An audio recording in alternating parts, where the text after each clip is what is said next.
13 chairs sat perfectly arranged under the warm dining room lights, the ultimate picture of an American suburban dinner.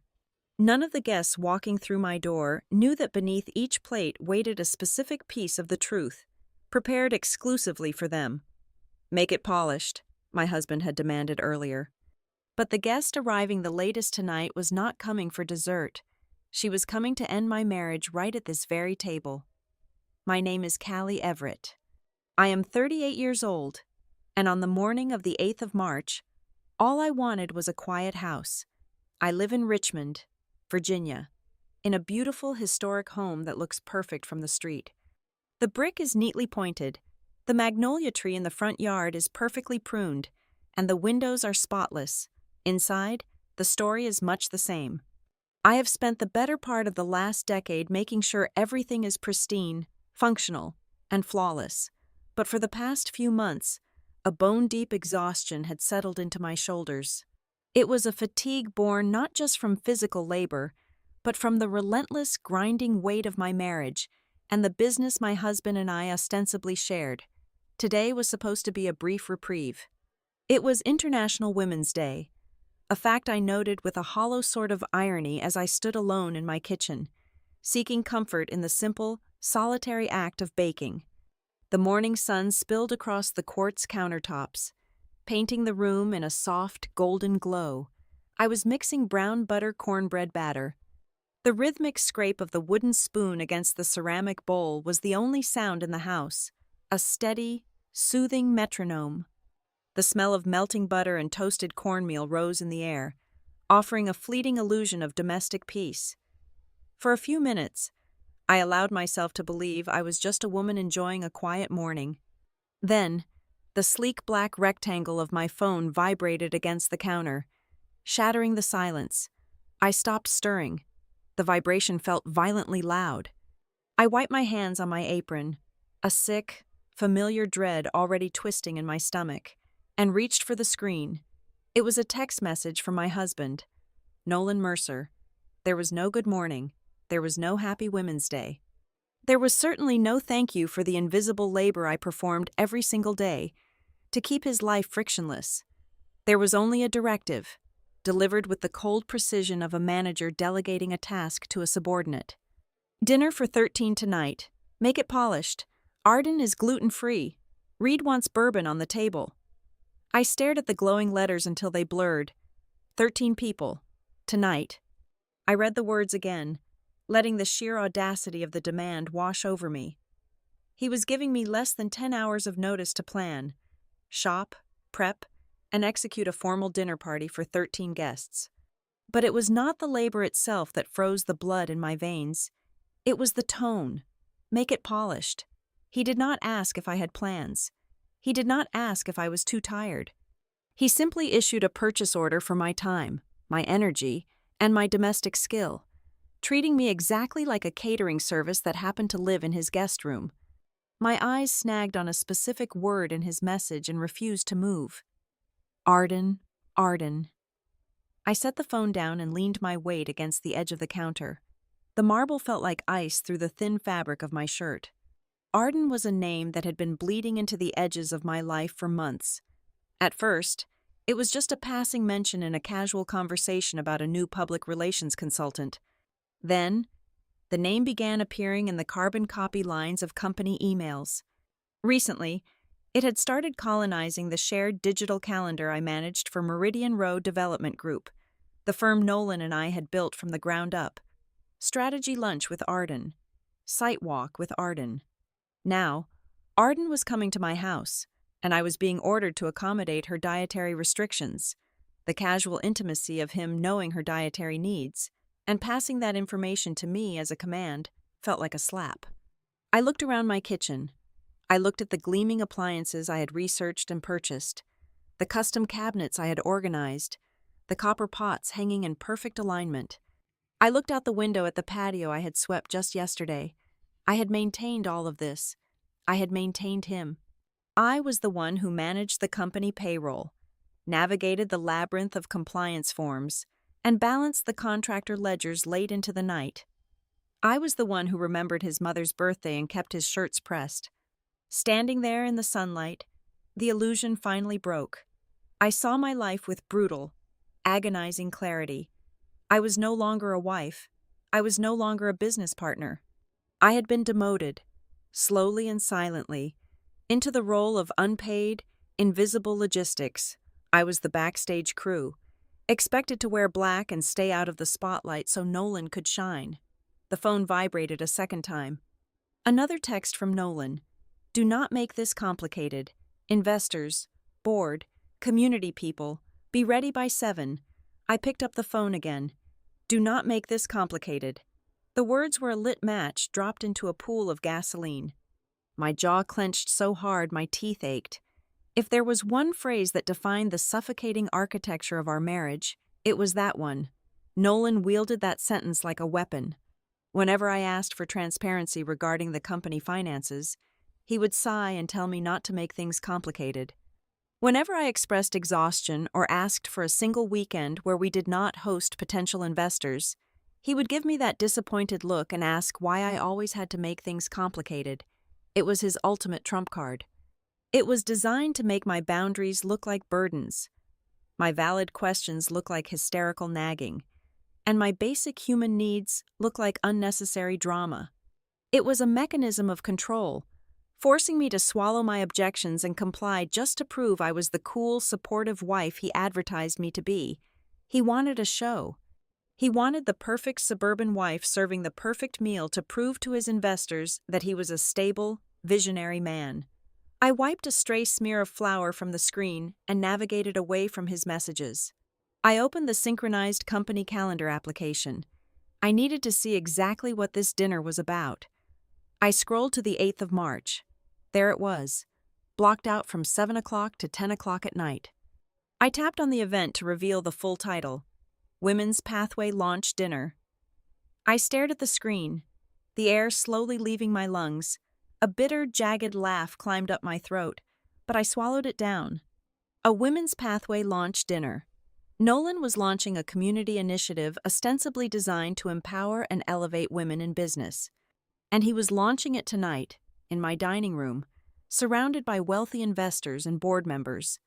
He was building a monument to his own progressive morality, his own feminist allyship, using the very bricks of my invisible, uncompensated, and completely unacknowledged labor.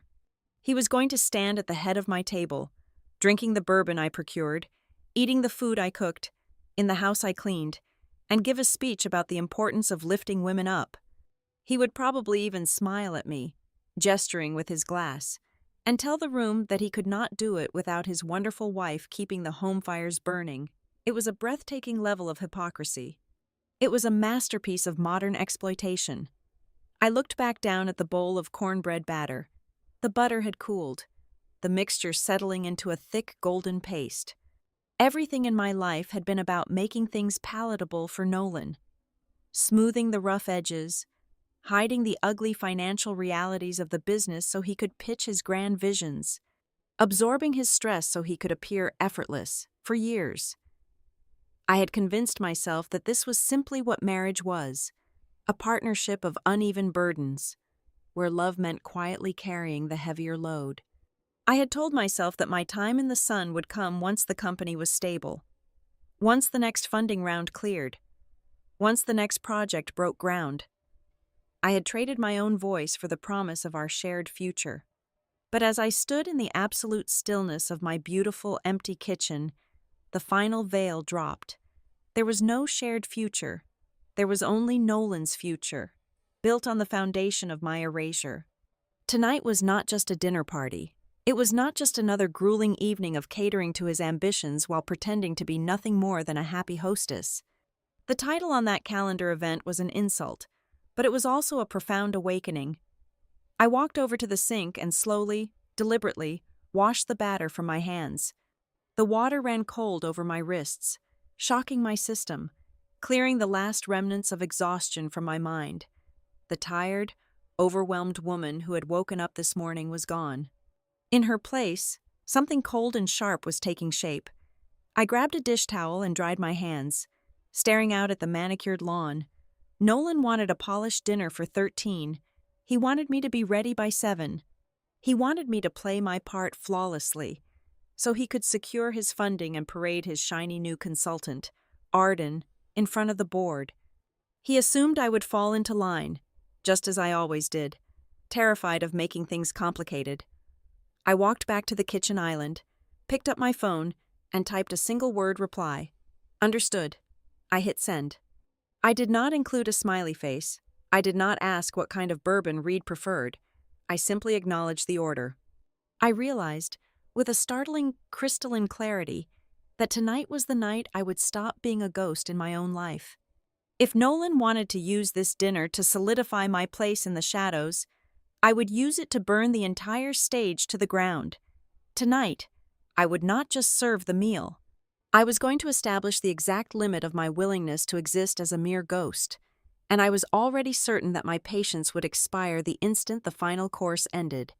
Long before the quartz countertops and the corporate dinners, I lived in a world defined by the crisp edge of a drafting triangle and the smell of graphite. I wanted to build spaces from the inside out. Interior architecture was my intended major, my singular focus since I was 16 years old. I loved the precise geometry of living, the way the invisible lines of a room could dictate the flow of a human life, bringing order to chaos. But when I was 19 years old, my mother was diagnosed with an aggressive, late-stage illness. The university tuition fees crept up just as the medical bills exploded into tens of thousands of dollars. The choice was not a choice at all. I packed up my drafting boards, left my degree unfinished, and traded my architectural dreams for a full-time administrative job at a regional logistics firm. I learned how to track freight shipments, balance complex ledgers, and soothe angry vendors over the phone. It was not art, but it kept the lights on and paid for my mother's medication until she passed away 3 years later. I was 24 years old when I met Nolan. He was a force of nature, all kinetic energy, sharp suits, and persuasive charm. He possessed this uncanny, almost dangerous ability to walk into a crowded room and make everyone feel like they were a vital part of a grand, inevitable vision. He talked endlessly about urban renewal, about taking forgotten, decaying neighborhoods, and breathing vibrant life back into them. He had the brilliant ideas, the golden tongue, and the sweeping gestures, but he entirely lacked the practical scaffolding required to build those dreams into reality. That was where my logistical mind came in. We founded Meridian Road Development Group together in the cramped living room of our one-bedroom apartment. Those early days were a chaotic blur fueled by cheap diner coffee, sheer desperation, and shared ambition. It was always a collective effort back then. "We are going to land this city contract. Callie," he would say, pacing the worn carpet. "We are going to change the skyline." But a sweeping vision does not pay the plumbing contractors. A charismatic pitch does not file local compliance paperwork or reconcile quarterly tax documents. I built the entire operational nervous system of Meridian Row from absolute scratch. I created the meticulous bookkeeping structure, managed the tangled web of project schedules, processed the bi-weekly payroll, and drafted every single binding contractor agreement.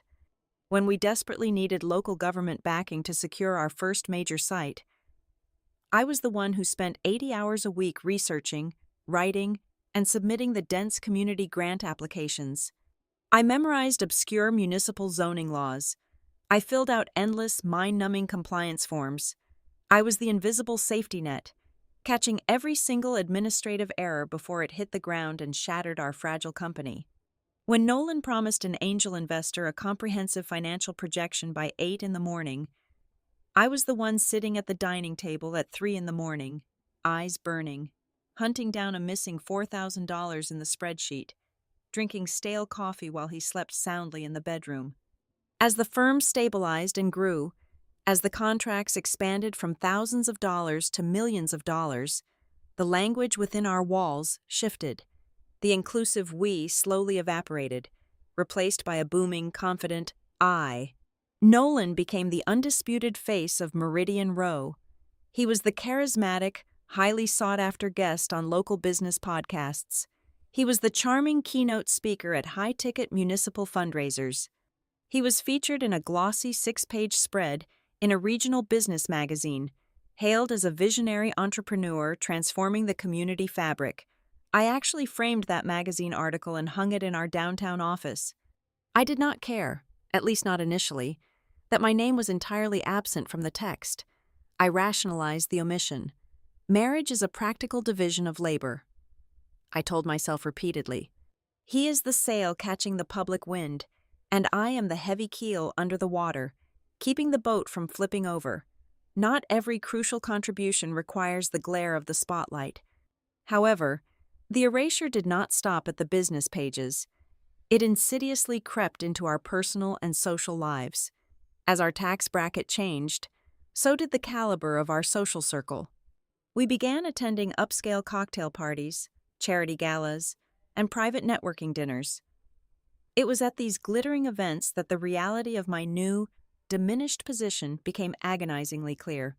When introductions were made over expensive champagne, Nolan no longer introduced me as his co-founder, his partner, or even the operations director of his firm. He would place a heavy proprietary hand on the small of my back, lean in toward a state senator or a bank executive, and introduce me simply as his wonderful homemaker. "Callie is the real boss at home," he would declare, his voice dripping with that polished, self-deprecating charm that people found so utterly irresistible. She gracefully stepped back so I could focus and grow the firm. I absolutely could not do it without her keeping the house in such perfect order. The guests would laugh warmly, charmed by his apparent humility. The older women would smile at me with mild, patronizing approval, admiring my supposed sacrifice. The men would nod in unspoken solidarity with Nolan. And I would stand there, trapped in a designer dress, my jaw clamped perfectly shut. I would force a polite, serene smile while I swallowed down a burning, suffocating wave of pure humiliation. I had never stepped back. I was actively working 60 hours a week, managing the very financial infrastructure that paid for the bespoke Italian suit he was currently wearing. I was the one who had spent 4 agonizing hours that very afternoon negotiating a lien release with an angry subcontractor because Nolan had carelessly forgotten to authorize the final payment. I was running the machine, yet he was publicly reducing me to a decorative domestic appliance. The ultimate, unforgivable insult was how he weaponized my unseen, unpaid labor to build his lucrative public brand. Nolan realized early on that modern institutional investors loved a socially conscious, progressive leader. He began aggressively positioning himself as a vocal champion of diversity and female empowerment within the notoriously male-dominated real estate sector. The passionate speeches he gave about uplifting women in the workforce were built entirely on statistics and talking points that I had painstakingly researched and compiled for him. The internal corporate diversity initiatives he proudly touted in press releases were comprehensive policies I had drafted from scratch. He cynically used the very documents I created to paint himself as a modern, progressive savior. Meanwhile, behind the closed doors of our beautiful home, he firmly relegated me to the roles of head chef, uncredited corporate accountant, and full-time crisis manager for his endless administrative messes. I had become the silent engine of his success, completely encased in soundproof glass. He freely reaped the social currency, the public admiration, and the financial rewards of my intellect. And then he expected me to come home and express sweet gratitude for the beautiful kitchen he supposedly provided for me. This is exactly why International Women's Day no longer felt like a mere date on the calendar. It was no longer a day of celebration or historical reflection. For me, it had morphed into a cruel, glaring spotlight, illuminating the profound hypocrisy of my daily existence. The flowers, the corporate slogans, the performative posts on social media all felt like a mockery. With every passing year, the day only served to crystallize my reality.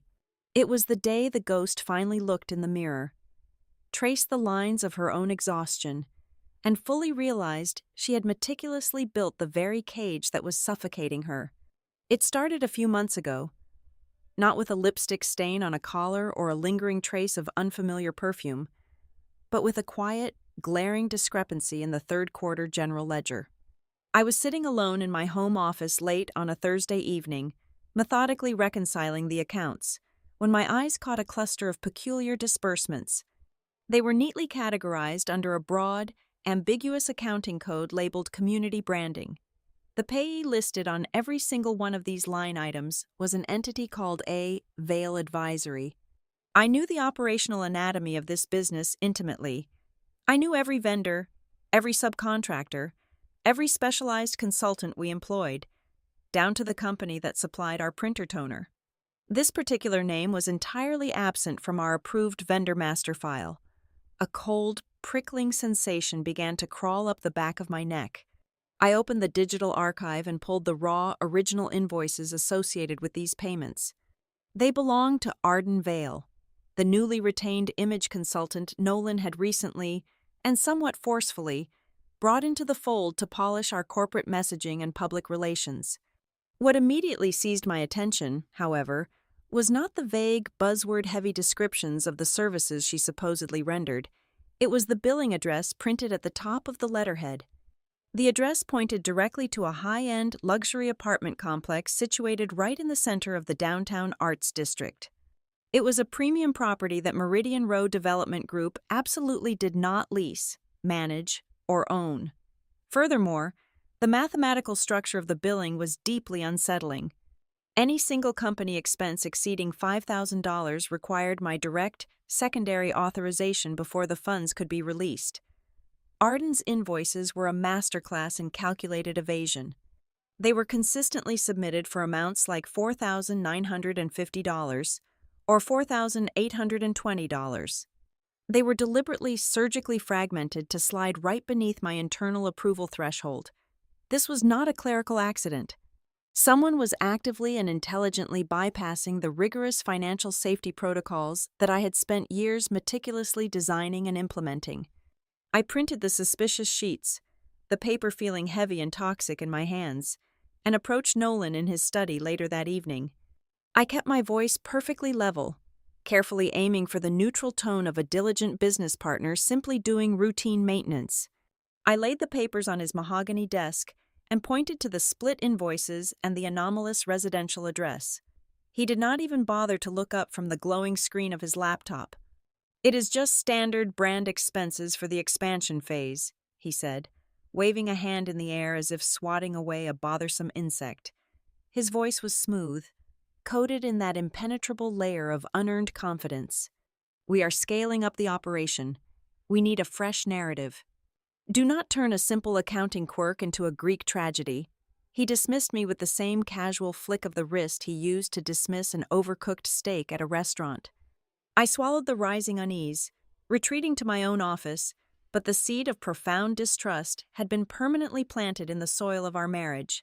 The roots of that seed violently broke the surface several weeks later. Mixed in with the mundane stack of glossy catalogs and utility bills was a thick, cream-colored envelope bearing the embossed logo of Crown Harbor Bank. Nolan usually intercepted all the high-level financial mail before I even saw it, but he was out of town on a site visit. I tore the heavy paper open, and the blood instantly drained from my face, pooling in my feet. It was a formal, legally binding confirmation letter for a massive new commercial line of credit. The collateral securing this astronomical new corporate debt was not just company assets or future receivables. The collateral explicitly included the deed to our primary residence, our joint marital property. Panic, cold and sharp as cracked glass, spiked violently in my chest. I immediately logged into the bank's secure administrative portal, my fingers trembling over the keyboard, and pulled the electronic loan origination documents. I scrolled frantically through the pages of dense legal jargon until I reached the final page of the borrower commitment agreement. There, sitting starkly against the white digital paper, was my electronic signature. I stared at the screen, unable to breathe. The digital timestamp recorded directly next to my forged name indicated that the document had been executed at exactly 15 minutes past 11 at night on a Tuesday. I possessed a very clear photographic memory of that specific Tuesday. I had been sitting at my older sister's kitchen table on the complete opposite side of town, drinking peppermint tea and helping her assemble a wooden crib until well past midnight. I had not been anywhere near my computer. I had not authorized a loan. I had not signed away the roof over my head. The realization of the financial betrayal was the master key that unlocked all the remaining doors I had previously been too terrified to open. If the man I married was willing to commit outright fraud, forging my consent to leverage our home for his ambitions, what else was he meticulously falsifying? I abandoned the company financial ledgers and immediately began cross-referencing his corporate travel itinerary with the itemized corporate credit card statements. He had logged 3 separate, multi-day trips over the past 2 months, categorizing them in the system as intensive community outreach retreats. I bypassed the summary reports and tracked down the actual, itemized hotel receipts. They were not for the dull, practical conference centers in neighboring counties that we usually utilized. They were for a highly exclusive boutique luxury hotel located deep in the historic district of Charleston. The reservation clearly noted 2 registered guests. There were exorbitant room service orders for 2. There were paired charges at the hotel spa. The chronological timeline of these supposed business trips aligned perfectly, flawlessly, with the dates Arden Vale claimed to be working off-site on our rebranding strategy. I did not confront him a second time. I knew better now. Confrontation with a liar only teaches them how to build better lies. Instead, I waited. I waited until he returned from his trip, until the house was dark, and until he was deeply asleep, his chest rising and falling in an untroubled, even rhythm. I took his phone from the nightstand, walked into the master bathroom, locked the door, and accessed his synchronized cloud messages. I needed to see the complete architecture of the deception. I found the hidden message thread with Arden easily. The texts were suffocatingly full of the mundane, nauseating intimacies of a long-term affair. There were coordinated plans for stolen afternoons, inside jokes about our board members, and endless, whining complaints about his supposedly stressful, misunderstood life. But the words that actually broke me, the single sentence that struck me with the devastating force of a physical blow, had absolutely nothing to do with romance, sex, or physical betrayal. It was a response to Arden asking a strategic question about the future structure of the executive board and how they were going to position the new funding round. Nolan had typed a reply that I read over and over until the letters burned into my retinas. Once Callie steps back, the company will finally look modern. I sat on the cold tile floor of the bathroom, staring at the glowing screen in the suffocating darkness. The infidelity was a sharp, highly localized pain, a common tragedy I could almost categorize and process, but that one specific sentence was an existential annihilation. Once Callie steps back, he was not just cheating on his wife in a hotel room, he was actively, methodically, and coldly dismantling my rightful ownership of my own life's work. He was completely rewriting the history of our firm to paint me as an outdated, embarrassing relic, a burdensome liability that needed to be quietly retired so his shiny new brand could thrive unencumbered. At that exact moment, sitting on the bathroom floor with his phone in my hand, the lingering, stubborn fog of my marital loyalty completely and permanently evaporated. The sadness vanished, replaced by a terrifying, absolute clarity. I finally understood that I was not merely dealing with a broken heart or a straying husband. I was watching my own deliberate, calculated professional assassination. I was being entirely erased from the very machine I had built with my own hands, my own sweat, and my own sacrificed dreams. And he truly believed I was just going to quietly fade away into the background and let him take it all. The transition from a wounded spouse to a tactical adversary happens in total silence. I was sitting at my desk, navigating the company's secure cloud server to locate the catering schedule for the evening, when my cursor hovered over a newly uploaded directory. The folder was labeled with the current date, the 8th of March, and titled simply as The Board Presentation Final. It was not password protected. Nolan had always been arrogant, operating under the deeply flawed assumption that I would never possess the audacity to look beyond the specific administrative folders he assigned to me. I double-clicked the icon. A heavy, high-resolution presentation file opened on my screen. I bypassed the sleek title slide and the standard corporate mission statements. scrolling directly to the structural updates section. Slide number 4 materialized, and the remaining oxygen in my office instantly vanished. The heading read, Executive Transition. Below it was a professionally taken photograph of me from 2 years ago, smiling warmly at a charity gala. Next to my face was a bulleted list outlining a narrative so entirely fabricated it made my pulse hammer against my ribs. According to the text on the screen, Nolan was going to stand up in our dining room tonight and formally announce to our investors that I was voluntarily taking an indefinite leave of absence to prioritize my mental health and personal well-being. He had even drafted a script for himself in the speaker notes, detailing how the demanding nature of our rapid expansion had taken a severe toll on his beloved wife, and how he, as a modern, supportive partner, was ensuring I got the rest I desperately needed. It was a masterstroke of character assassination disguised as profound marital devotion. He was going to weaponize the language of wellness to permanently amputate me from the company. I clicked to the next slide. The new organizational chart bloomed across the monitor. My title, Director of Operations, had been entirely eradicated. In its place, occupying a massive block at the top of the hierarchy right next to Nolan, was Arden Vale. Her new title was listed as Head of Operations and Public Strategy. Everything I had built over the last decade, the compliance frameworks, the vendor networks, the intricate financial modeling was summarized at the very bottom of the page in a tiny, 8-point font, credited merely as foundational administrative support provided by the founder's spouse during the startup phase. The sheer, breathtaking scale of the theft forced me into a state of hyper-focus.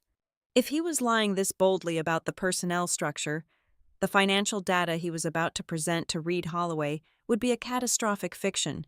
Reed was our lead investor, the man holding the keys to a massive Series A funding round. Nolan intended to close that capital injection immediately after dessert. I skipped to the financial projection slides. I knew the real numbers blindly. I knew our current operating margins were sitting at a precarious 12%. The slide Nolan had prepared for Reed boasted a fabricated profit margin of 35%. He had aggressively manipulated the earnings before interest, taxes, depreciation, and amortization by shifting our heaviest operational debts off the primary balance sheet.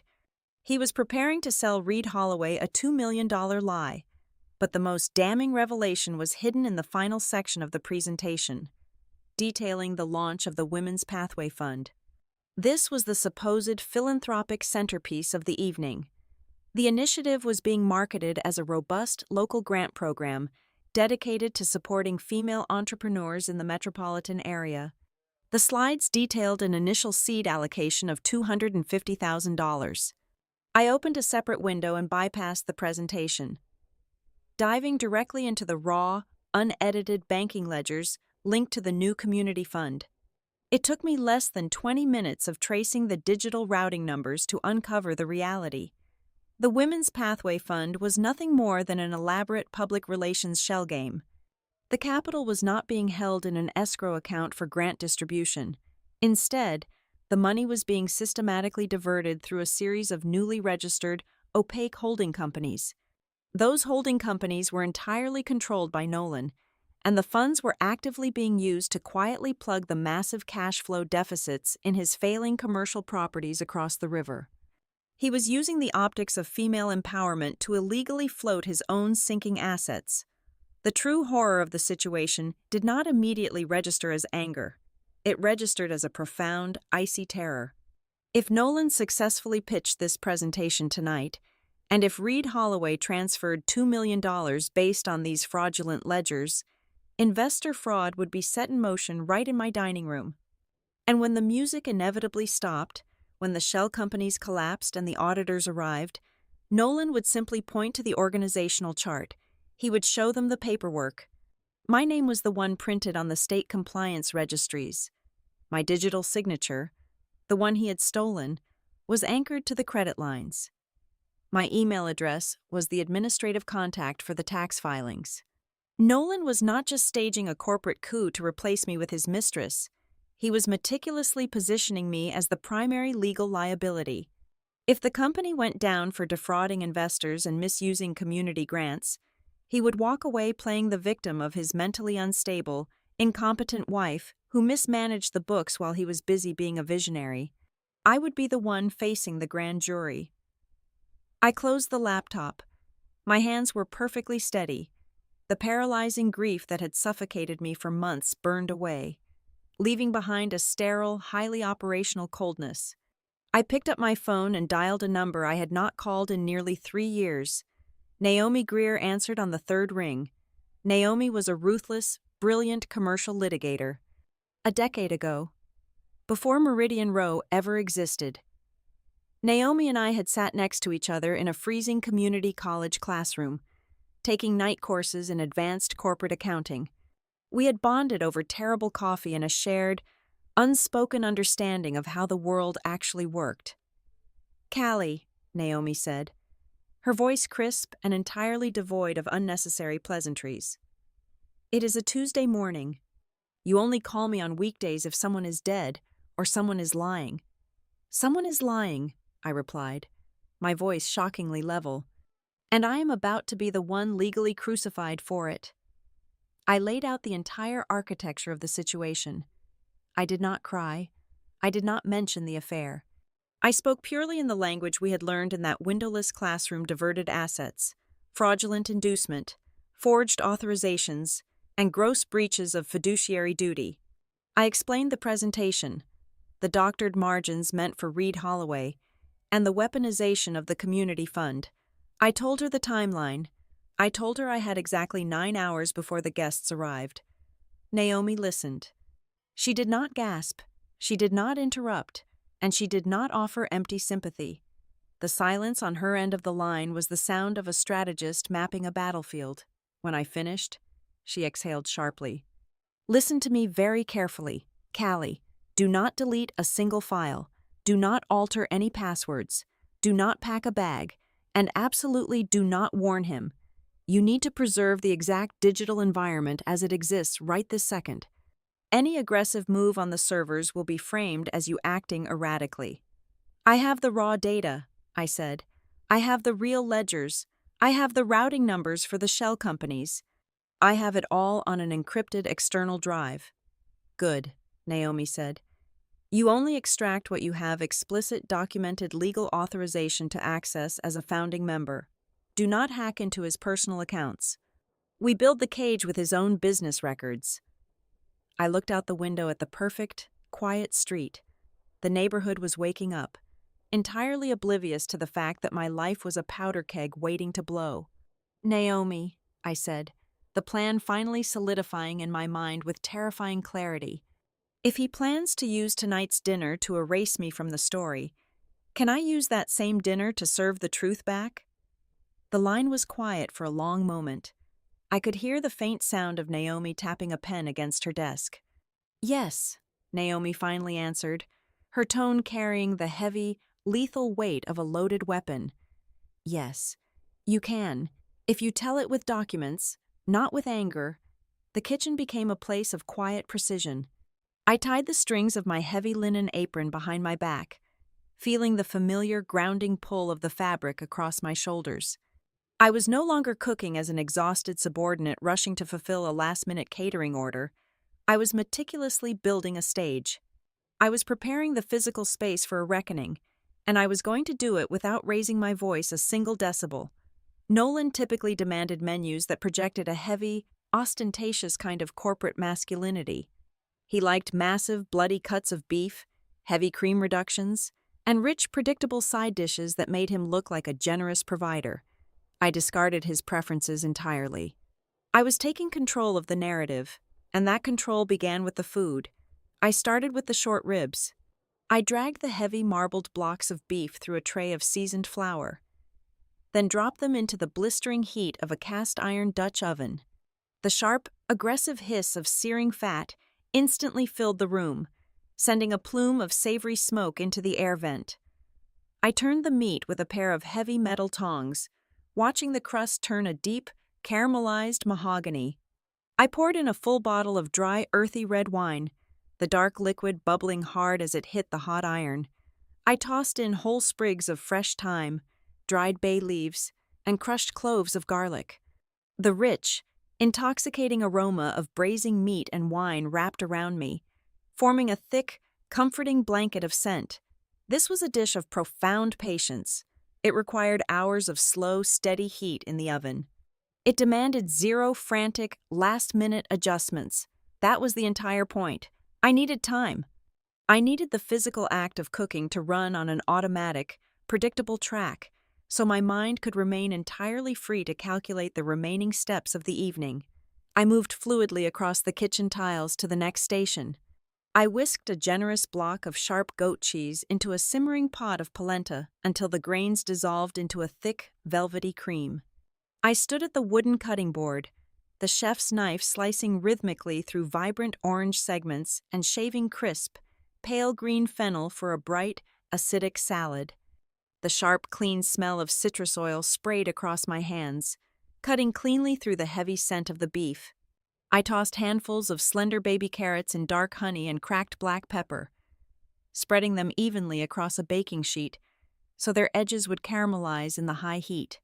I prepared thick, pink fillets of salmon, scoring the silver skin with the tip of my knife, setting them aside on a chilled platter to be roasted later with wedges of charred lemon. The brown butter cornbread I had started that morning finally went into the oven, the deep, nutty scent of toasted milk solids mingling with the wine reduction. For the final act, I prepared a dark, bubbling blackberry cobbler, the dark fruit macerated in sugar and lemon juice, topped with a thick, buttery biscuit crust. Every single item on the menu was chosen with cold, tactical deliberation. They were complex, beautiful dishes, but they were highly manageable. They could be prepped well in advance and finished with exact, measured precision. I would not be sweating over a hot stove when the guests arrived. I would be cool, collected, and completely present. While the short ribs simmered and the kitchen windows slowly fogged with the ambient heat, I walked back into my home office. The high-capacity laser printer hummed to life, the mechanical whir providing a satisfying counterpoint to the bubbling pots down the hall. I loaded a fresh stack of heavy premium cardstock into the tray. I printed 13 thin, elegant envelopes.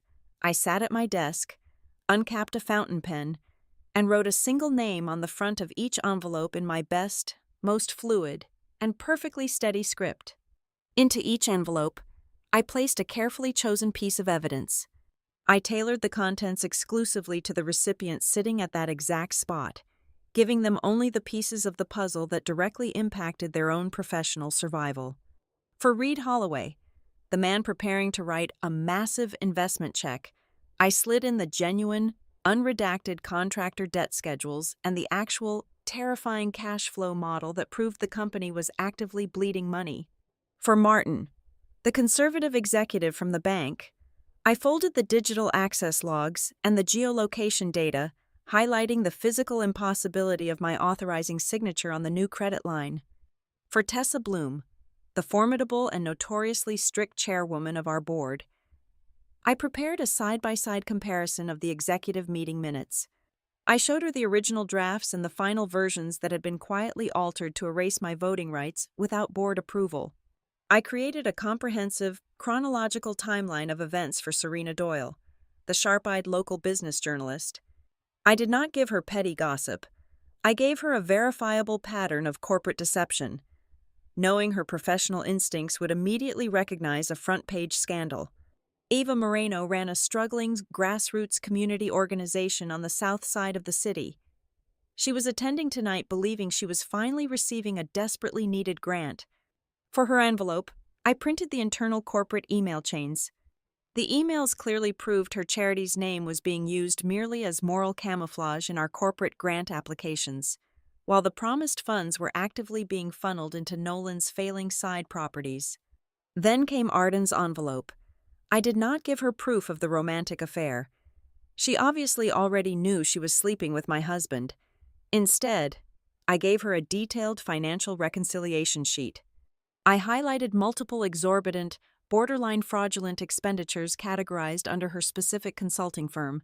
It was money I strongly suspected she had never seen, requested, or authorized.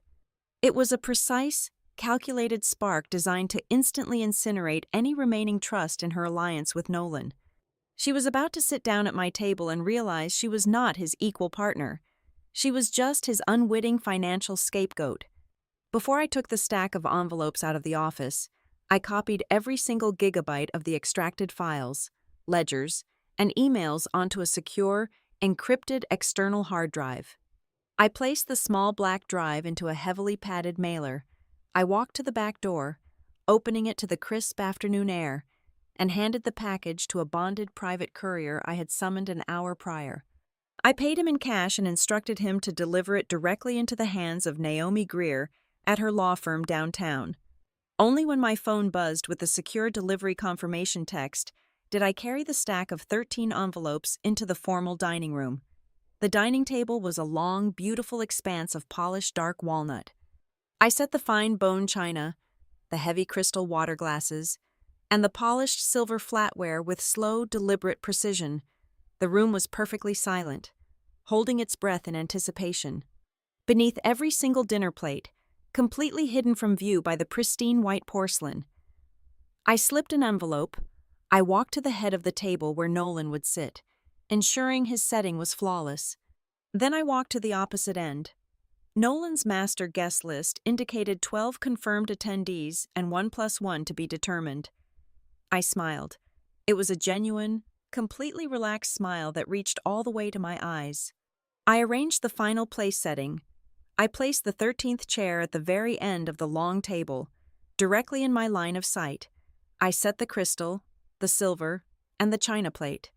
I slipped the final envelope underneath.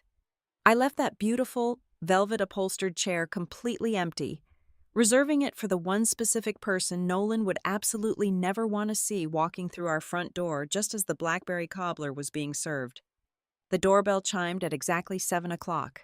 I stood in the foyer, smoothing the heavy linen of my apron one last time before untying it and draping it over a stool in the pantry.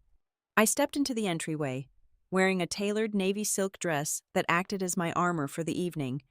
I opened the heavy oak door, letting the cool March air sweep into the house, and welcomed the architects of the empire my husband so desperately wanted to conquer. Reed Holloway was the first to cross the threshold. The lead investor possessed the kind of effortless elegance that only generational wealth could buy. He wore a charcoal suit that draped perfectly across his shoulders, his silver hair impeccably styled. His eyes, however, were entirely predatory, taking a swift, calculating inventory of the foyer, the art on the walls, and the ambient temperature of the room before finally settling on me. He handed me his cashmere overcoat with a smooth smile. "Callie, you have outdone yourself again," Reed said, his voice a rich baritone.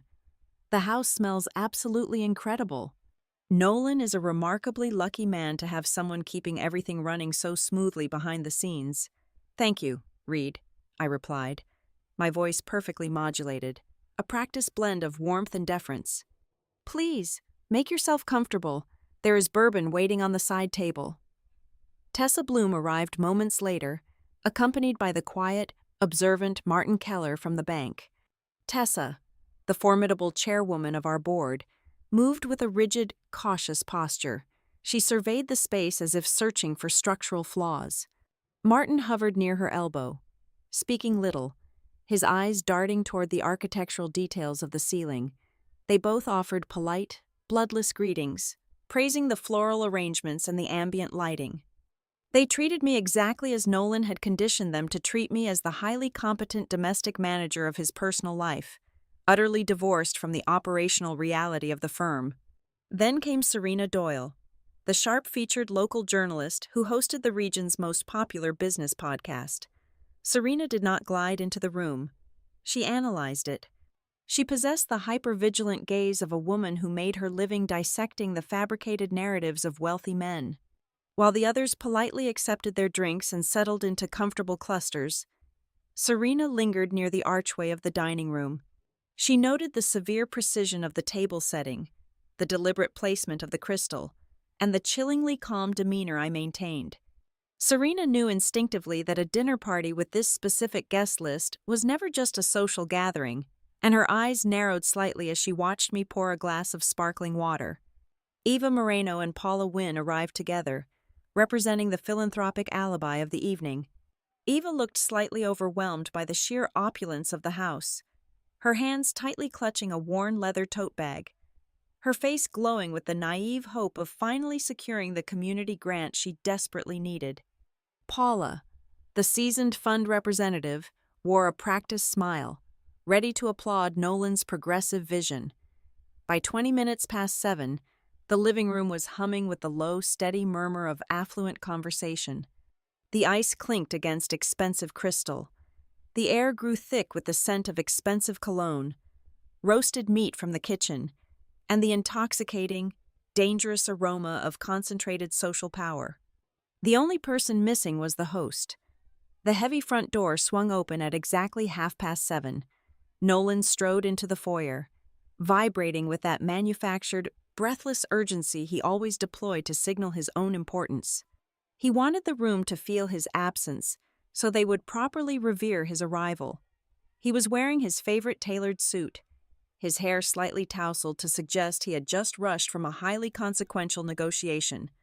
He was not alone. Arden Vale stepped into the light right beside him. Arden looked breathtaking, and she knew it. She wore an emerald green dress that clung perfectly to her frame, her makeup flawless, her posture radiating an insufferable, triumphant confidence. She possessed the unmistakable aura of a woman who genuinely believed she was stepping into a coronation. She looked around the room not as a guest, but as the incoming monarch surveying her new territory. Nolan did not walk over to greet me. He did not offer a single word of gratitude for the 10 hours of physical labor I had just performed to stage this immaculate scene. He simply tossed his keys onto the console table, shrugged off his coat, and walked directly toward the dining room archway.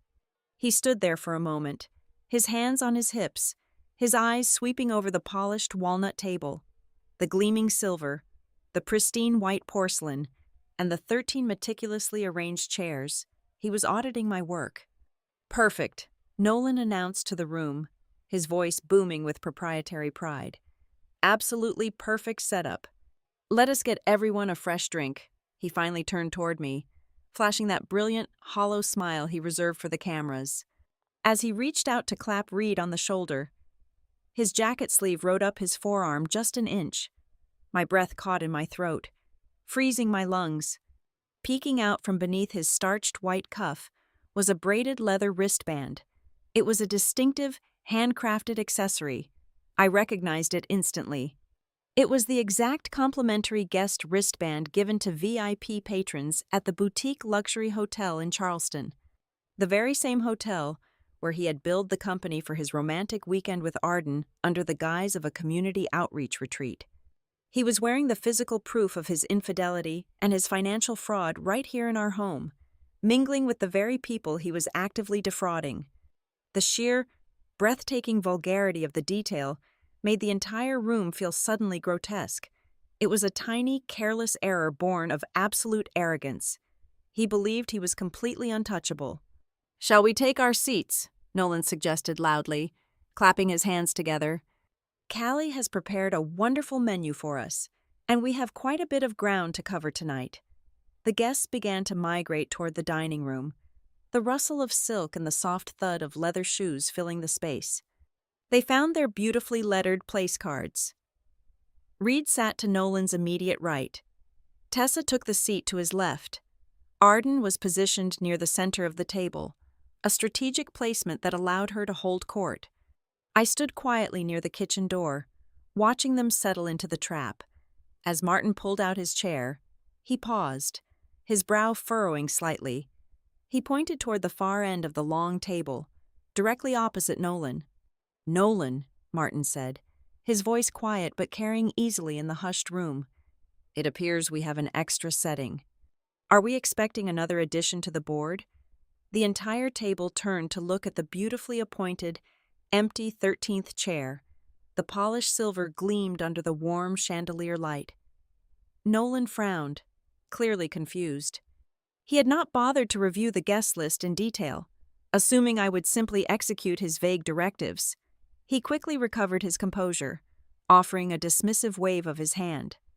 "Oh, that," Nolan chuckled, leaning back in his chair. "It is likely just one of the secondary community sponsors who got tied up in traffic. You know how these city officials are, always running on their own schedule." He looked at me, a silent command in his eyes, expecting me to confirm his improvised lie and smooth over the minor logistical hiccup. I met his gaze perfectly. The ambient noise in the room seemed to drop away entirely. The air pressure shifted, growing heavy and dense. The polite, superficial menagerie of wealthy professionals suddenly felt like a collection of statues. "No," I said, my voice soft, clear, and completely devoid of warmth. I kept my hands folded neatly in front of me. "It is not a city official. The guest for the final chair will arrive at the most appropriate time." Serena Doyle's head snapped toward me, her eyes widening a fraction of an inch. Reed Holloway paused with his crystal glass halfway to his mouth. Even Tessa Bloom went entirely still. Nolan forced another laugh, but the sound was brittle, dying quickly in the heavy air. The surface of the dinner party remained agonizingly polite, but beneath the veneer of expensive wine and tailored suits, the psychological temperature of the room was spiking rapidly. The space was no longer a dining room. It was a pressure cooker, compressing silently, relentlessly, ticking down the seconds until the inevitable, catastrophic detonation. I turned my back on the silent table and walked into the kitchen to begin the service. I took my seat at the foot of the long walnut table, anchoring the exact opposite end from where my husband stood. The dining room was bathed in the warm, flattering, amber glow of the crystal chandelier above us, casting soft shadows that made the affluent gathering look like a perfectly curated advertisement for suburban success. Before each guest sat a pristine porcelain plate holding the first course. It was a vibrant, meticulously arranged composition of bright citrus segments, translucent shavings of crisp fennel, and peppery dark arugula, dressed very lightly in a sharp acidic vinaigrette. It was a beautiful, highly civilized scene, completely masking the tectonic plates of ruin shifting silently beneath the floorboards. As the final scraping of heavy wooden chairs subsided and the powerful guests settled into the plush velvet upholstery, Nolan remained standing at the head of the table. He picked up his heavy silver butter knife and gently tapped it against the delicate rim of his crystal water goblet. The clear, ringing chime cut through the low, wealthy hum of polite conversation, demanding immediate and absolute attention. He waited exactly 1 extra second, commanding the room with the practiced, arrogant ease of a man who firmly believed the entire world was his captive audience. He raised his heavy glass of premium bourbon, the dark amber liquid catching the ambient light.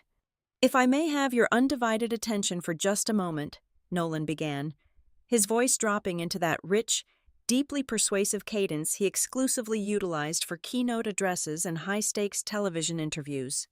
"Before we dive into this magnificent meal, and before we discuss the highly anticipated future of Meridian Road Development Group, I want to take a brief moment to acknowledge the profound significance of this specific date. Today is International Women's Day." He paused expertly, letting the heavy, virtuous words settle over the affluent crowd. He looked around the table, making brief, meaningful eye contact with the female guests. "We are gathered in my home tonight to discuss exponential growth. Yes, but more importantly, we are here to discuss legacy. I have always firmly believed, and our company charter reflects, that investing in women is fundamentally investing in the long-term future of our entire community. The launch of our new philanthropic initiative tonight is a direct testament to that core, unshakable philosophy." I sat perfectly still, my hands resting lightly in my lap, listening to my husband publicly commodify the very concept of female empowerment. The profound, staggering hypocrisy of his polished speech created a distinct physical sensation, a current of pure glacial ice running straight down the center of my spine. He was standing in my dining room, speaking eloquently and passionately about the inherent, undeniable value of female labor, while he had parasitically fed on my own invisible, completely uncredited labor for the entirety of his professional career. He was actively building his towering moral monument using the silent bricks of my exhaustion. Then, the calculated ambush began. Nolan reached behind his chair, retrieving a massive, obscenely expensive bouquet of out-of-season white peonies that he must have hidden on the serving credenza just before the guests walked through the front door. He walked the length of the long table, his steps measured and highly dramatic, until he stood directly beside my chair. He placed a heavy proprietary hand on my bare shoulder, leaning down to present the flowers to me. He smiled at me, a brilliant, dazzling expression completely devoid of actual warmth or humanity. "And speaking of incredible, foundational women," Nolan announced, his voice carrying clearly to every quiet corner of the dining room, "I want to take this opportunity to publicly honor my beautiful wife, Callie. Over the last several years, she has been the absolute, silent bedrock of our home, gracefully allowing me the freedom to aggressively scale the firm. But recently, the relentless, punishing pace of our industry has taken a severe toll on her." He looked around the table, his expression morphing seamlessly into a mask of deep, manufactured marital concern. "Therefore, Callie and I have decided together that it is time for her to step back. She is going to take an indefinite leave of absence from her administrative duties to focus entirely on taking care of herself, resting, and prioritizing her mental health. I could not be more supportive of her making this brave, necessary choice. To my wonderful wife, Callie." This was the absolute pinnacle of sophisticated, upper-class American humiliation. There was no screaming. There were no thrown plates. There were no crude, vulgar insults hurled across the room. It was a brutal corporate execution carried out with a soft, concerned voice and a bouquet of incredibly expensive flowers. He was systematically robbing me of my professional identity, my financial equity, and my very voice, and he was forcing me to sit there and graciously accept it under the suffocating guise of spousal care. He was weaponizing the modern, progressive language of wellness to publicly label me as fragile, exhausted, and obsolete in front of the exact people who controlled our capital. I shifted my gaze halfway down the table. Arden Vale was seated directly next to Reed Holloway. She took a slow, deliberate sip from her crystal wine glass. Over the delicate rim of the glass, she offered a tiny, almost imperceptible smile. It was the discreet, deeply self-satisfied smirk of a woman who fully believed the throne had just been officially vacated for her benefit. She sat with the relaxed posture of someone who was already mentally measuring the windows for my corner office. A scattered, hesitant ripple of polite applause moved around the table. Eva Moreno clapped enthusiastically, taking the entire performance completely at face value, moved by Nolan's apparent devotion. Reed Holloway offered a polite, single nod of his silver head, his eyes remaining carefully neutral and unreadable. However, a few of the more astute guests did not immediately join in the premature celebration. Tessa Bloom kept her hands resting firmly on the edge of the walnut table, her sharp, analytical eyes darting quickly between Nolan's beaming, expectant face and my own completely still posture. Martin Keller took a slow, deliberate sip of his ice water, his brow furrowing slightly. But it was Serena Doyle who truly understood the dangerous subtext of the moment. The veteran business journalist leaned forward slightly, her predatory, investigative instincts fully engaged. She stared directly into my eyes across the length of the table, searching for the requisite, socially acceptable tears of a grateful, overwhelmed wife stepping down from her burdens. Instead, she found a gaze as hard, cold, and unreflective as polished obsidian. Serena recognized instantly that the emotional narrative being forcefully spoon-fed to the room was structurally unsound. The entire table fell into a breathless, heavy hush, waiting for my mandatory response. The societal script demanded that I blush, that I murmur a demure word of thanks, perhaps that I even shed a single, highly photogenic tear of gratitude for my husband's boundless, protective generosity. I did not slam my fists against the table. I did not raise my voice a single fraction of an octave. I did not shatter the fragile, polite surface of the dinner party with a display of raw emotion. I simply reached up with my right hand and gently, firmly moved Nolan's heavy hand entirely off my shoulder. I accepted the bouquet of white peonies, held it for a second, then set it on the floor beside my chair as if it meant nothing. "Thank you for the profound display of care, Nolan," I said. My voice was calm and even. I gestured gracefully toward the plates resting in front of the silent guests. "Please, everyone, the salad won't improve if it sits. You should start." As the guests cautiously picked up their heavy silver salad forks, the illusion of normalcy slowly returned to the room. But the underlying psychological atmosphere had fundamentally and permanently shifted. It was precisely in that moment of hesitant silence that Tessa Bloom noticed the heavy piece of cardstock resting perfectly aligned next to her water glass. "Callie," Tessa said, her sharp voice cutting clearly through the soft clinking of expensive silverware. She picked up the small, elegantly printed menu card. She adjusted her reading glasses on the bridge of her nose, her frown deepening into a harsh line. "This is a lovely aesthetic touch, but the header printed here is quite unusual. It says, 'Tonight's service notes.'" I naturally assumed this was simply a standard list of the upcoming courses. Martin Keller immediately picked up his own card, his quiet eyes scanning the elegant, dark font. Serena Doyle did the exact same thing, her fingers tracing the sharp edge of the thick paper. A collective, undeniable ripple of confusion passed through the high-powered guests as they simultaneously realized this was not a standard, decorative dinner party menu. Nolan, who was still standing awkwardly at the head of the table, frowned deeply. He had not pre-approved any specific service notes for the evening. He quickly opened his mouth to skillfully redirect the conversation, desperate to regain his iron grip on the carefully constructed narrative of the evening. Before he could formulate a single, manipulative syllable, I leaned forward, resting my forearms elegantly against the edge of the polished wood. I looked directly past the remnants of his speech, past the expensive wine, and locked eyes with the powerful men and women seated securely inside my home.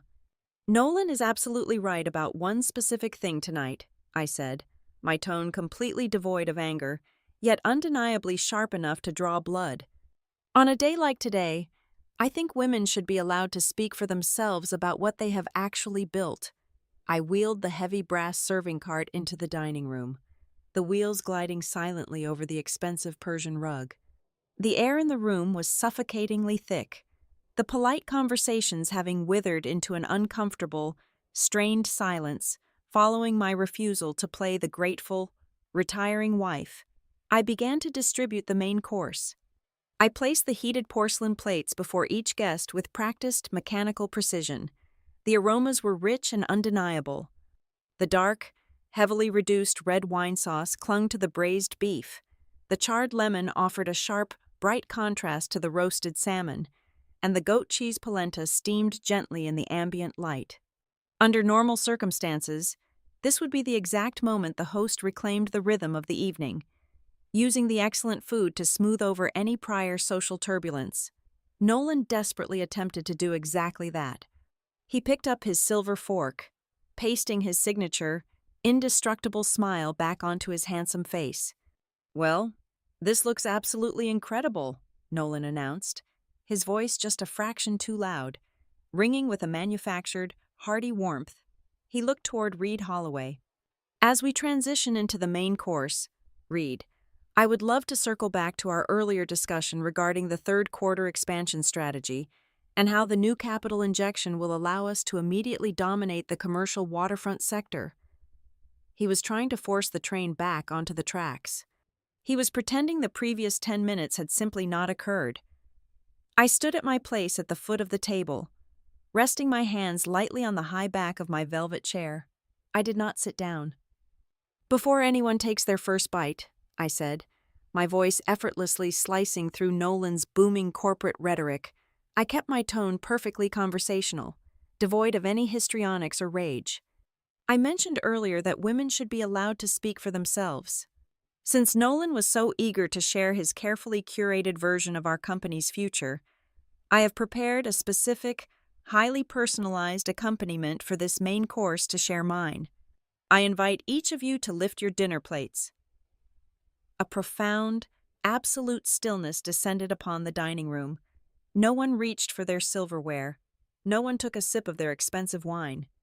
They simply stared at me, then down at their pristine plates. Tessa Bloom was the first to move. With a swift, decisive motion, she lifted her heavy china plate. Resting precisely in the center of her woven placemat was the crisp, white envelope bearing her name in my handwriting. Like a chain reaction, the other guests slowly followed suit. The soft, synchronized sliding of porcelain against the table echoed ominously.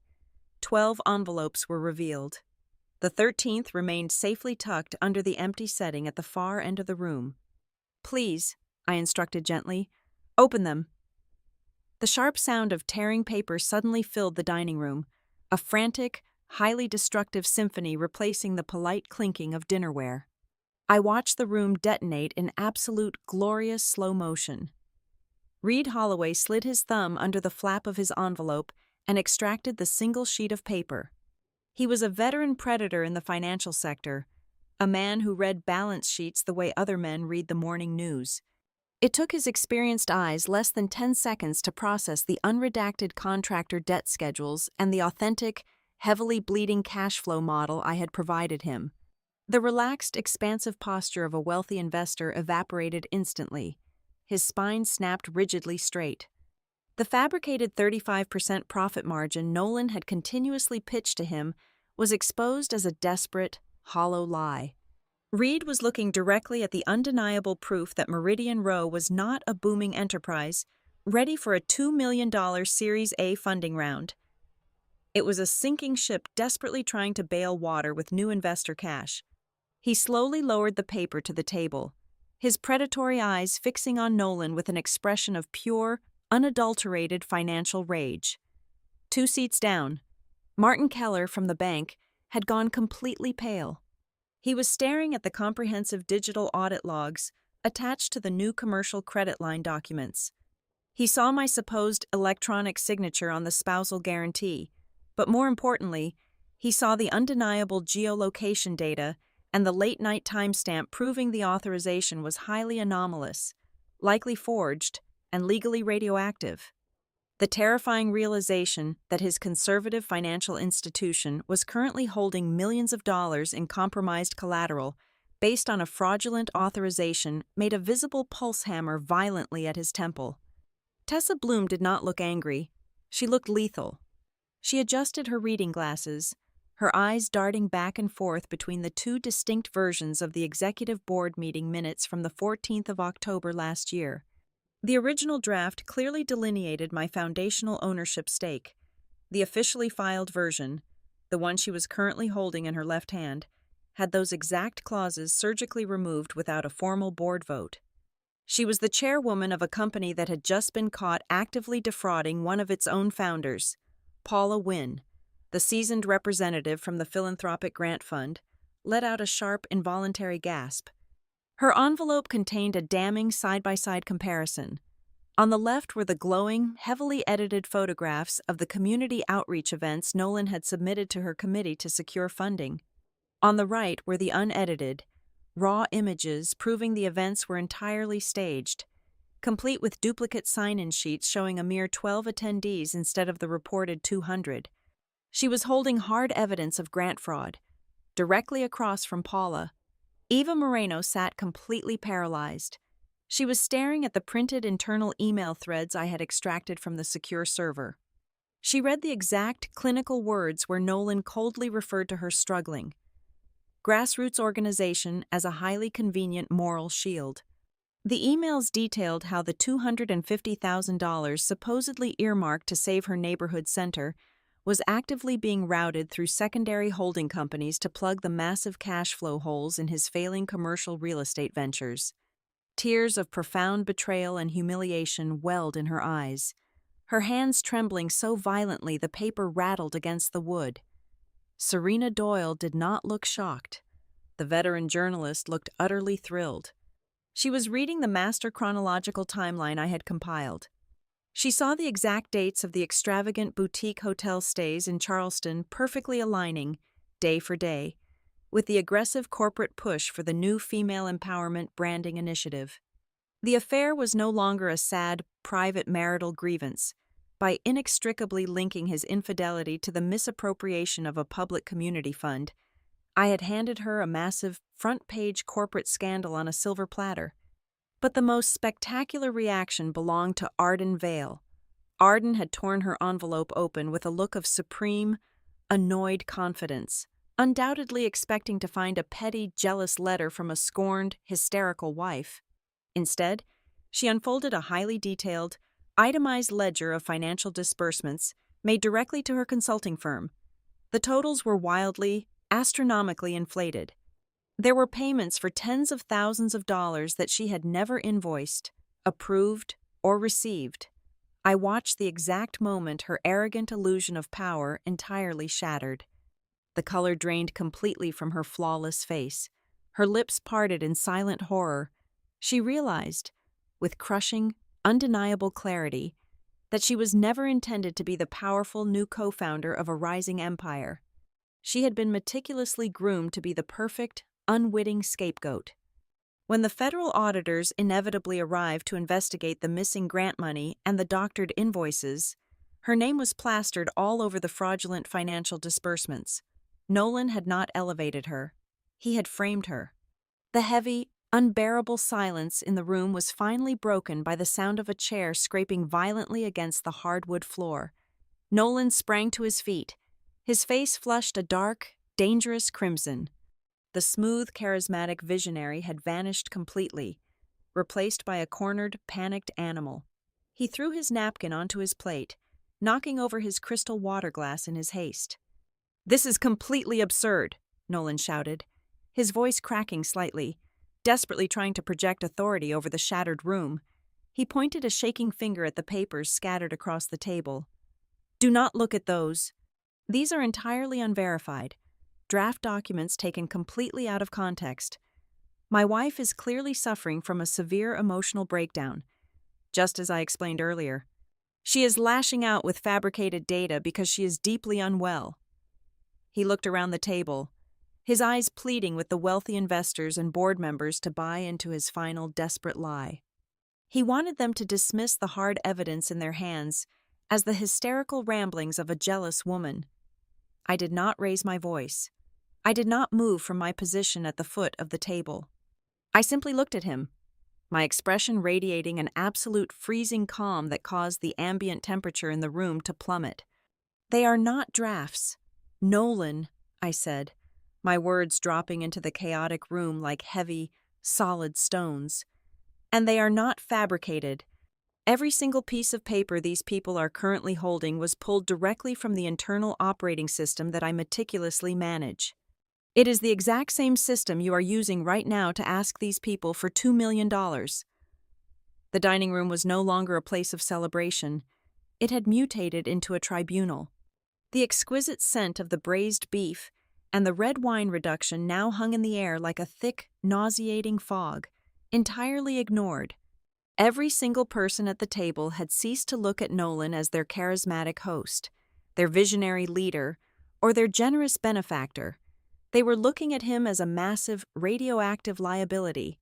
The polite veneer of the American corporate dinner party had been stripped away, leaving only the brutal, calculating mechanics of professional self-preservation. Reed Holloway was the first to vocalize the new reality. He placed his hands flat against the polished walnut table.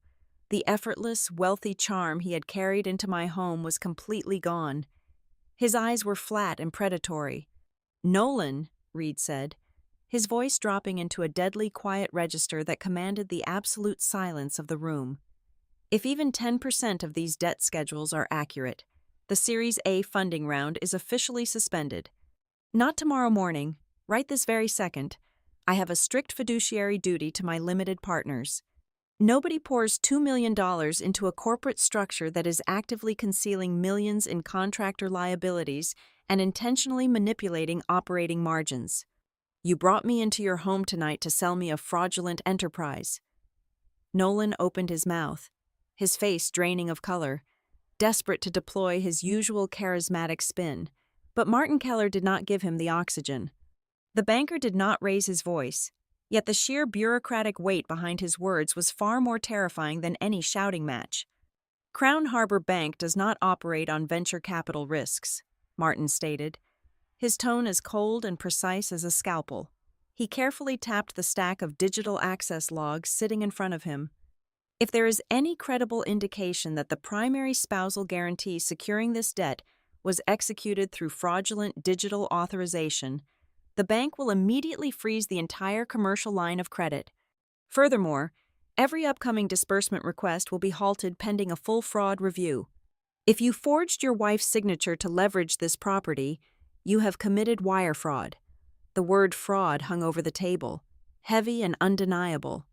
But it was Tessa Bloom who delivered the most devastating structural blow of the evening. She removed her reading glasses, letting them drop against the silk of her blouse, and stared at Nolan with an expression of profound, unadulterated disgust. You presented this board with a heavily sanitized, utterly fictional narrative regarding your wife's role in this company, Tessa said, her voice sharp enough to draw blood. She held up the doctored meeting minutes for the entire table to see. But you fundamentally underestimated my commitment to institutional due diligence. When the rumors of your restructuring reached me last week, I bypassed your office entirely and pulled the original articles of incorporation directly from the state archives. Tessa turned her piercing gaze away from Nolan and addressed the stunned table. Callie is not merely a supportive spouse or a high-level bookkeeper. She holds a 30% membership interest in Meridian Road Development Group. The initial seed capital that launched this entire enterprise was not a bank loan. It was a massive, six-figure inheritance from Callie's late aunt. She is a foundational co-owner, and Nolan has systematically, illegally attempted to erase her equity from the expansion filings without a formal board vote. A collective, heavy breath escaped the table. The affluent guests turned their heads to look at me, their expressions shifting rapidly from polite, patronizing sympathy to profound shock and newfound respect. They finally understood the true dynamic of the room. I was not a tired housewife being gently retired. I was the primary shareholder he was trying to bury alive. The undeniable public exposure finally broke Nolan. The polished, unflappable visionary vanished, revealing the desperate, vicious, cornered man underneath. He slammed his fist violently onto the walnut table, rattling the crystal water glasses and causing Eva Moreno to flinch backward in her chair. "This is a pathetic, emotional hit job," Nolan snarled. His face flushed a dark, dangerous red. He pointed an accusatory finger across the length of the table directly at me, completely abandoning any pretense of the supportive husband. "She is a deeply unstable woman. She is dragging our private marital issues into the boardroom to sabotage my life's work out of sheer, vindictive jealousy. Are all of you really going to let a bitter, hysterical wife destroy a multi-million-dollar community vision because her feelings are hurt?" I did not flinch. I did not break eye contact. I kept my posture perfectly straight, my hands resting lightly on the back of my chair, letting his rage echo and die in the cavernous room. "Notice what I did not put in those envelopes." "Nolan," I replied, my voice chillingly calm, slicing effortlessly through his frantic shouting. "I did not open this conversation with the boutique hotel receipts from Charleston. I did not focus on your infidelity or my hurt feelings. I opened with forged bank authorizations, concealed contractor debts, altered board minutes, and the explicit exploitation of a grassroots community fund. I am not destroying your vision out of jealousy. I am dismantling your fraud to protect my own legal liability. I stand on solid, documented ground. Do not dare confuse my financial self-preservation with emotional hysteria." Arden Vale, who had been sitting entirely frozen in her emerald green dress, suddenly realized the massive, terrifying shadow of liability was looming directly over her own head. She looked down at the inflated consulting invoices in her trembling hands. Realizing her name was attached to the diverted funds, the instinct for absolute self-preservation kicked in with ruthless efficiency. "I never saw these ledgers," Arden blurted out, her voice high, shrill, and panicked, completely shattering the sophisticated, powerful image she had projected all evening. She pushed her chair back violently, physically distancing herself from Nolan. "Nolan, I never authorized these specific disbursements. I did not submit these massive billing amounts. You explicitly told me you were handling the administrative side of my retainer." "Shut up, Arden," Nolan hissed, his eyes wide with sheer panic as his perfectly constructed alliance collapsed in real time right in front of the investors. "No, I absolutely will not shut up," Arden fired back, throwing the fraudulent papers onto the table as if they were literally burning her hands. "You used my company name to shuffle money around your failing properties. I will not let you turn me into your scapegoat when the federal auditors arrive." Her public, desperate defection was the final, fatal blow to his narrative. He could not successfully blame a jealous wife for fabricating documents when his own mistress was sitting at the table, loudly confirming the financial manipulation to save her own skin. He was completely isolated. Yet, the sheer, staggering magnitude of Nolan's arrogance blinded him to his absolute defeat. He took a deep, ragged breath, smoothing the lapels of his suit jacket in a bizarre, futile attempt to regain his physical authority in the room. His mind was still racing, convinced his sheer willpower could outmaneuver the hard, printed truth. "Nobody is taking these documents anywhere," Nolan declared, his voice dropping to a dangerous, commanding register. He glared at Reed and Tessa. "This dinner is officially over. Leave the papers on the table and get out of my house. I will have our legal team issue a formal clarification regarding these minor accounting errors tomorrow morning. And I am locking you out of the servers right now, Callie." He truly believed he still held the ultimate power. He believed he could physically confiscate the evidence, wipe the digital footprint, and bully these incredibly powerful people into compliant silence by morning. He took a heavy step toward Reed, reaching out to snatch the printed ledgers away. Before his fingers could even touch the heavy cardstock, the sharp melodic chime of the front doorbell echoed through the silent, suffocating house. It rang precisely at the absolute apex of the tension, a sound so perfectly timed it felt like a theatrical cue. Nolan froze entirely, his hand hovering uselessly over the walnut table. I remained standing at the far end of the room, my expression completely serene, my eyes fixed firmly on the beautifully appointed, empty 13th chair. "Do not bother with the servers, Nolan," I said softly. "The guest for the final chair has arrived." I did not move to answer the heavy oak door. I simply stood by the archway as the handle turned from the outside.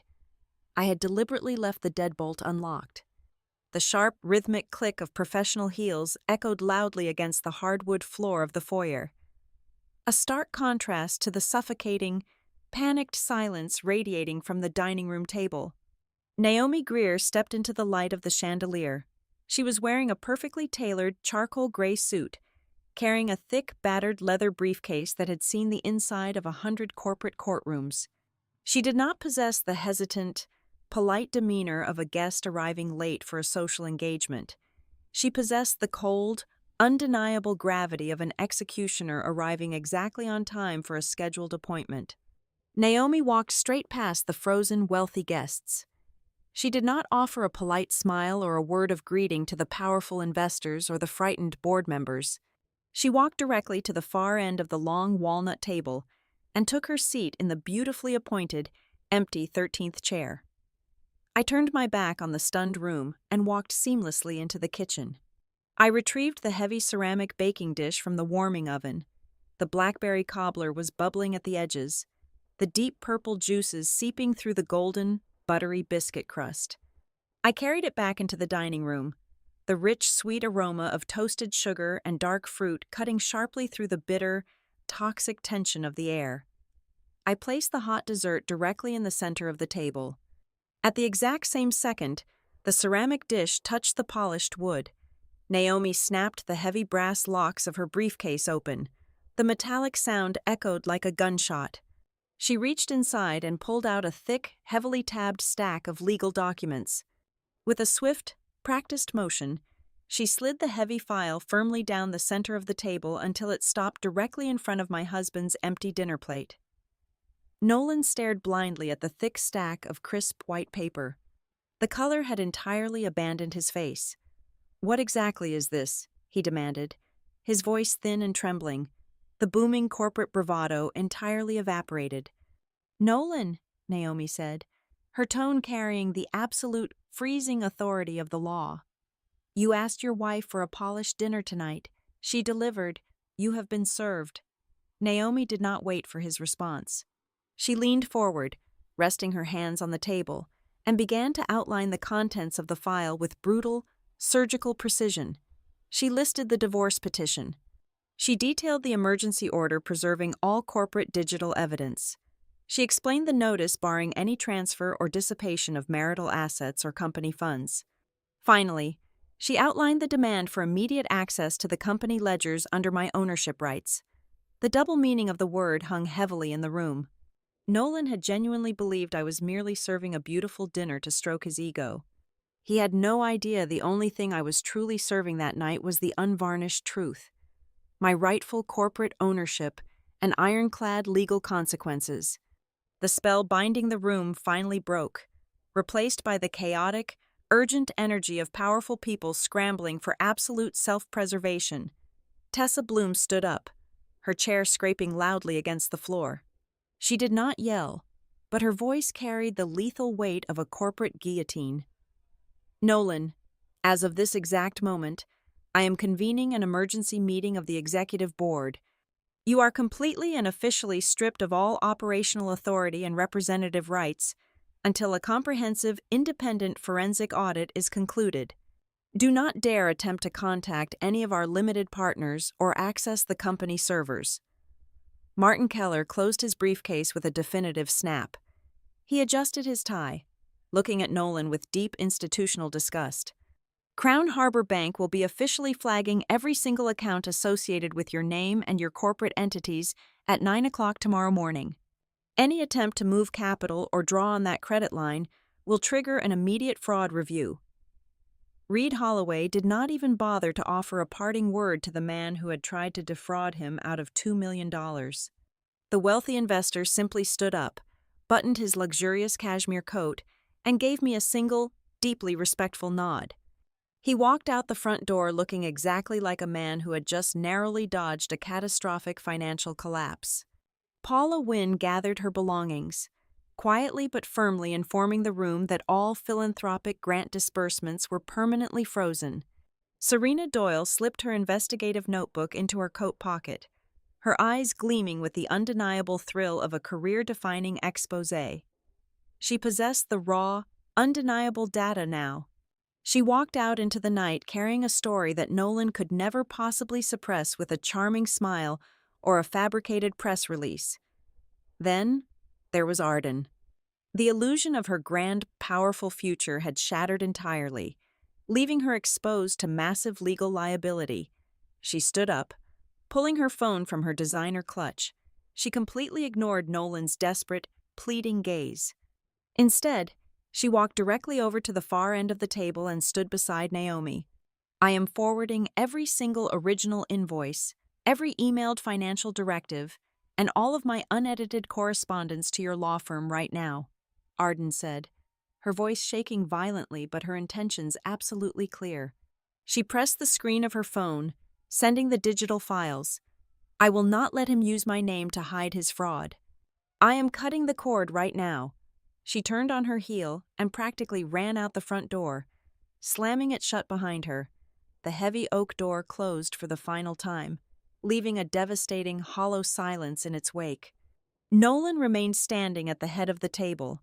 He was entirely alone, surrounded by 13 sets of expensive silver flatware, 12 barely touched plates of cold food, and the wreckage of the life he had built on lies. He looked down at the divorce papers resting near his hands, and then he looked up at me. For the very first time in his arrogant, entitled life, he truly understood the absolute gravity of his defeat. He realized he had not been taken down by a sudden, chaotic burst of emotional retaliation or a hysterical screaming match. He had been completely systematically dismantled by meticulous preparation, undeniable documentation, and flawless timing.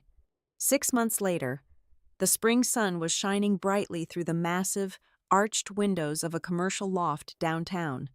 I had walked away from that beautiful, suffocating suburban house and that toxic marriage, taking my rightful, legally mandated share of the corporate assets with me. I used that capital to open Everett Ledger Studio. My new firm specialized exclusively in providing airtight, impenetrable financial infrastructure, operational audits, and legal compliance frameworks for small businesses owned and operated by women. I built the protective shields that prevented their hard work from being quietly swallowed by men exactly like my former husband. When the next International Women's Day arrived, I did not spend my morning baking cornbread for people who actively erased me. Instead, I hosted a spectacular dinner right in the center of my own beautiful sunlit loft. I invited 12 incredible fierce female founders and local business owners. We drank excellent wine, we ate perfectly catered food that I did not have to cook, and we spoke openly and loudly about equity, ownership, and financial survival. But at the very head of my long dining table, I intentionally left one beautiful chair completely empty. It remained unoccupied the entire evening. It was a permanent, quiet tribute to the exhausted, invisible woman I used to be, the woman I had successfully rescued from a life lived entirely as a shadow. Thank you for listening. If this story resonated with you, leave a comment letting me know where you're listening from, and don't forget to like, subscribe, and share the video.